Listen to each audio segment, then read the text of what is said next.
बोलणार. लक्षात आलं. संत कबीर असं म्हणतात, शब्द शब्द को काहे, शब्द के हात न पाव, एक करी औषध तो एक करी गाव. शब्द मलम करतात, शब्द गाव देतात. बरोबर आहे. आता आम्हाला इथं का बोलावलंय तुम्हाला माहित नसेल, शिल्पा लोहारे जे की आता मुरगे मॅडम आहेत है ना, ती माझी विद्यार्थिनी आहे. 5वी 6वी 7वीला तळणीहून यायची. लोहारे सर इथं उपस्थित आहेत, वडील ते MSCB मध्ये होते. लक्षात आलं. त्यांचे जे मालक आहेत ते बी MSCB चे कॉन्ट्रॅक्टर आहेत. बरोबर आहे. आणि इथं अध्यक्ष जे आहेत ते बी MSCB मध्ये आहेत. म्हणजे लाईटची काही कमी आहे, ऊर्जाची काही कमी आहे, भरपूर ऊर्जा शिल्पा मॅडम मध्ये आहे. दुसरी गोष्ट, मंदिरामध्ये 2 दगड असतात. एक दगडाची मूर्ती होते ज्याचं शिल्प घडतं, आणि दुसरा एक दगड असतो ज्या दगडावरती जो येतोय तो नारळ फोडतोय.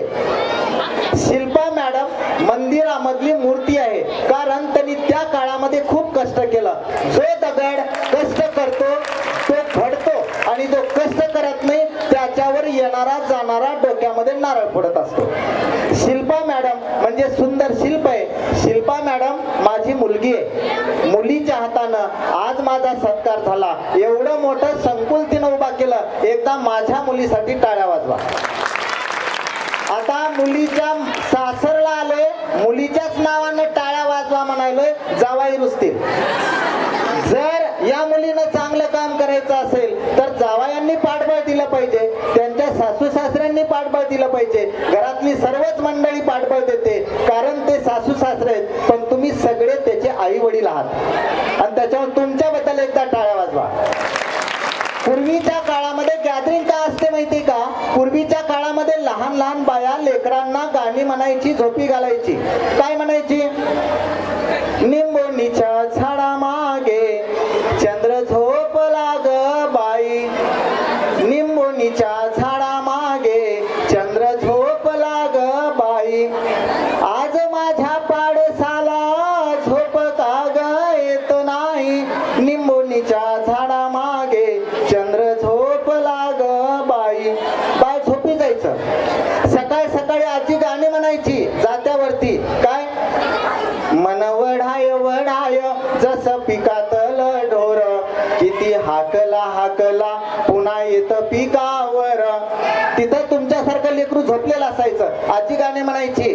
माझा नेणंता ग राघू मने शिकायला जातो, मने फाड फाड बाई इंग्रजी ग तो बोलतो. नातू म्हणायचा आजी माझ्यासाठी गाणं म्हणाली. ती पुन्हा आणखी शिकायचा. सनराइज इंग्लिश स्कूल मध्ये होता ना तो, खूप शिकायचा. आता झालं काय, आजकालच्या बायाला गाणीच येत नाहीत, ओव्या येत नाहीत, अभंग येत नाहीत, काय येत नाही. मग आजची गाणी म्हणतात आजच्या बाया, कडेवरती घेतात. गाणं तर कोणतं येत नाही. झोप झोप, ती काही झोपत नाही, मग गाणं म्हणायला जातात. आपली पडे दंदन त्याला ते दचकून उठतं. सांगायचं तात्पर्य या माध्यमातून सुंदर संस्कार होतात. एक मुलगा संभाजी राजाच्या वेशामध्ये आला, किती छान दिसत होता. त्या संभाजी राजासाठी त्याच्या मावळ्यासाठी टाळ्या वाजवा एकदा. अगदी सुंदर अशी एंट्री केलेली. आता मी जास्त बोलणार नाही, मी तुम्हाला एवढंच म्हणेल, कमी पैशामध्ये दर्जेदार शिक्षण देण्याचं काम मुरगे परिवार या ठिकाणी करतोय. सनराइज इंग्लिश स्कूल या ठिकाणी करतोय. उगवता सूर्य सगळ्याला आवडत असतो. उगवत्या सूर्याप्रमाणे तुमच्या मुलाला प्रकाशमान करण्याचं काम हे स्कूल करतंय. त्याच्यामुळे मी सर्वांचं अभिनंदन करतो, आणि अभिनंदन तुमचंही करतो. का बरं?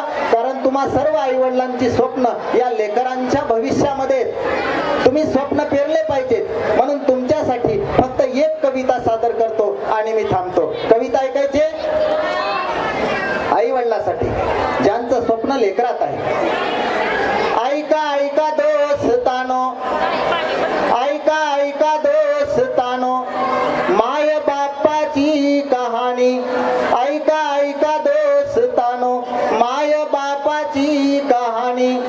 बाप नारळ खोबर, माय नारळाच पाणी, माय नारळाच पाणी, माय नारळाच पाणी, माय नारळाच पाणी.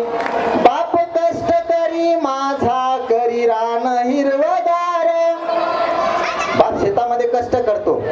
बाप कष्ट करी माझा करी रान हिरवगार, माय हरीन काळीज पिकाच पतिया फार, माय हरीन काळीज पिकाच पतिया फार. बाप शिवाराचा धनी, बाप शिवाराचा धनी, माय धन्याची गराणी, माय नारळाच पाणी, माय नारळाच पाणी, माय नारळाच पाणी, माय नारळाच पाणी. माय बापामध्ये शर्यत लागते की लेकरू कोणासारखं आहे. एकदा माय बापामध्ये पैज हो लागली, एकदा माय बापामध्ये पैज हो लागली, सांग कुणा वाणी हाय, सांग कुणाची सावली. बाप विचारतोय बायकोला म्हणजे आईला, कुणावानी दिसतंय सांग. महिला पंचायत पडते, माझ्यावानी म्हणा का बापावानी म्हणा. एकदा माय बापामध्ये पैज हो लागली, सांग कुणावानी हाय, सांग कुणाची सावली. प्रत्येकाने आपल्या लेकराकडे बघायचं कुणासारखं आहे.